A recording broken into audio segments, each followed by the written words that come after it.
Laser hair removal एक ऐसा procedure जिसके द्वारा अनचाहे बालों को, अनवांटेड हेयर्स को शरीर से रिमूव कर दिया जाता है बिना किसी साइड इफेक्ट्स के, बिना किसी डाउन टाइम के, और ये एंटायरली सेफ प्रोसीजर होता है। लेजर हेयर रिडक्शन में कोई भी सर्जिकल चीजों का यूज नहीं करा जाता, यानी कि चीर फाड़ करने की शरीर में जरूरत नहीं होती है।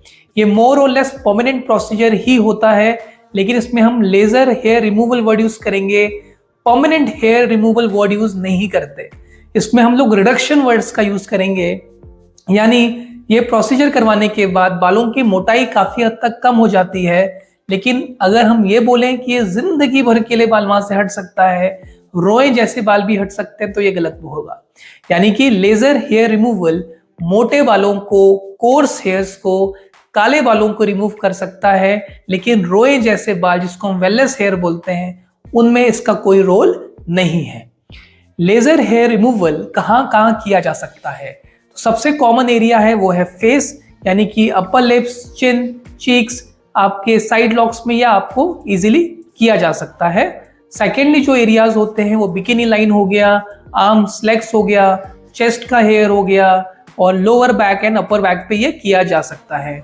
इसका मेथड क्या होता है? इसमें एक प्रोसेस का यूज किया जाता है जिसको हम बोलते हैं सेलेक्टिव फोटोथर्मोलाइसिस। इसमें लेजर हीट जनरेट करता है, वो हीट सेल्स को डैमेज कर देती है जिसमें ज्यादा पिगमेंट बनता है। अगर हम बाल की बात करें तो जितना मोटा बाल होगा, जितना काला बाल होगा, उसमें उतना ज्यादा पिगमेंट होता है, यानी कि वो उतना हीट को एब्जॉर्ब करेगा, वो हीट हेयर फॉलिकल में जाएगी और वो उसके रूट को बर्न कर देगी, यानी कि दोबारा बाल उगने के चांसेस बहुत कम होते हैं। तो ये इसका टेक्निक है। अब हम बात करते हैं किसमें ये सक्सेसफुल है और किसमें सक्सेसफुल नहीं है। तो हम पहले बात करते हैं किसमें सक्सेसफुल है। अगर आपको हिर्सुटिज्म नामक कंडीशन है, हाइपरट्राइकोसिस है, यानी आपके बाल बहुत ज्यादा निकल रहे हैं, यह हो सकता है पीसीओएस की वजह से हो रहा है, हार्मोनल इश्यूज की वजह से हो रहा है, स्टीरॉइड्स के साइड इफेक्ट स्वरूप हो रहा है, या कोई और वजह है, जैसे ओरल कॉन्ट्रासेप्टिव पिल्स ले रहे हैं, बर्थ कंट्रोल पिल्स ले रहे हैं, तो उस केस में किया जा सकता है। इसमें जो टर्मिनल बाल होता है, यानी मोटा बाल होता है, इसमें फर्स्ट और सेकंड सेशन से ही आपको डिफरेंस दिखना स्टार्ट हो जाएगा, पर सेशंस आपको मल्टीपल लेने पड़ेंगे, एक दो सेशन में खत्म नहीं होगा प्रोसीजर। इसमें मिनिमम आपको 9 से 12 सेशंस तो करने चाहिए, लेकिन इसमें लगातार हर हफ्ते, हर महीने करने की जरूरत नहीं होती है। मान लेते हैं आपने पहला सेशन अक्टूबर में करवाया, आपने वेट करना है फुल ग्रोथ का। अगर फुल ग्रोथ आती है नवंबर में, तो आपको अगला सेशन नवंबर में करवाना है। मान लेते हैं कि 4 सेशंस के बाद भी आपको वो एक डिजायरेबल रिजल्ट मिल गया, तो आप ट्रीटमेंट को स्टॉप भी कर सकते हैं। कंपल्सरी नहीं है कि आप 9 to 12 सेशन ही करवाइए, हो सकता है बाद में आपको मेंटेनेंस के तौर पे 1-2 बार सेशंस करवाना पड़ जाए, पर इसमें कंपल्सरी कुछ भी नहीं है, क्योंकि पेशेंट टू पेशेंट चीज वेरी करती है। जितना डार्क बाल होगा, जितना मोटा बाल होगा और जितना फेयर स्किन होगी, वो मशीन ज्यादा अच्छा काम करती है। मशीन भी 2 प्रकार की है, आईपीएल लेजर होती है और डायोड लेजर होती है।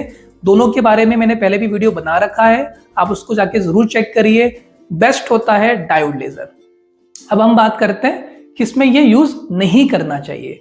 अगर आप प्रेग्नेंट हैं, प्रेगनेंसी है, अगर आपका एक्ने का ट्रीटमेंट चल रहा है, आपको हर्पीस की शिकायत है, क्लोइडल टेंडेंसी रहती है, या आपको स्किन कैंसर है, उस केस में इसको नहीं करना चाहिए।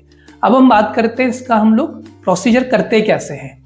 पहली चीज है, आपको वैक्सिंग, ब्लीच, फेशियल, प्लकिंग बिल्कुल बंद कर देना है, बिकॉज इसमें कभी कभी अगर आप देखेंगे, अगर आप प्लकिंग बार बार कराते हैं, वैक्सिंग कराते हैं, तो इसमें पोस्ट वैक्स फॉलिकुलाइटिस यानी फुंसी, फोड़े, इनग्रोन हेयर्स के चांसेस होते हैं, एक्ने निकल आते हैं, इसलिए हमें ये चीज वैसे करानी नहीं चाहिए। और अगर कराने की जरूरत पड़ जाए तो आप शेव कर सकते हैं, यानी रेजर से हेयर को रिमूव कर सकते हैं।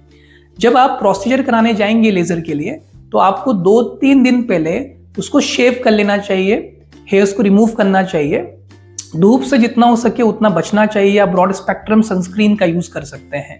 उसके बाद जब आप डॉक्टर के पास जाएंगे, वो एक आपको प्रोटेक्टिव आई गॉगल्स वगैरह देते हैं, जो आपको हार्मफुल जो रेज आती है लेजर से वो प्रोटेक्ट करेगी। फिर डॉक्टर आपके हिसाब से इंटेंसिटी को डिसाइड करते हैं कि कौन से स्किन पार्ट में कौन सा जूल कितना पावर देना है, और जनरली इसमें 2 पास दिए जाते हैं, यानी कि पहला पास थोड़ा लाइट होता है, हल्का स्ट्रेंथ का होगा, अगला पास थोड़ा स्ट्रॉन्ग स्ट्रेंथ का होगा। यानी एक ही दिन 2 लाइट इंटेंसिटी के लेजर आपके स्किन पे किए जाते हैं जो वक्त के साथ ग्रेजुअली इंक्रीज किया जाएगा। जैसे फॉर एग्जांपल आप फर्स्ट सेशन लेंगे फेस के लिए तो हम लोग 18 जूल और 19 जूल पे रखेंगे आपकी स्किन को देख के। अगली बार आप कराएंगे तो हम 19 जूल और 20 जूल का आपके स्किन पे यूज करेंगे लाइट रेज। तो ये धीरे करके हम उसको ग्रेजुअली इंक्रीज करेंगे आपकी कंडीशन को देख के।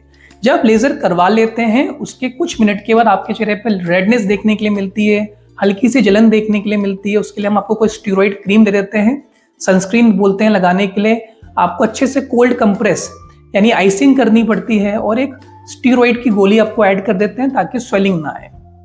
अगर हम बात करें साइड इफेक्ट्स की, अगर आपने अपने फेस के हिसाब से नहीं किया, ज़्यादा पावर दे दिया है तो देखिए साइड इफेक्ट तो हो सकता है, जैसे कि स्वेलिंग आ जाएगी, चेहरे पे कालापन आ सकता है, ब्लिस्टर्स, बर्न हो सकता है।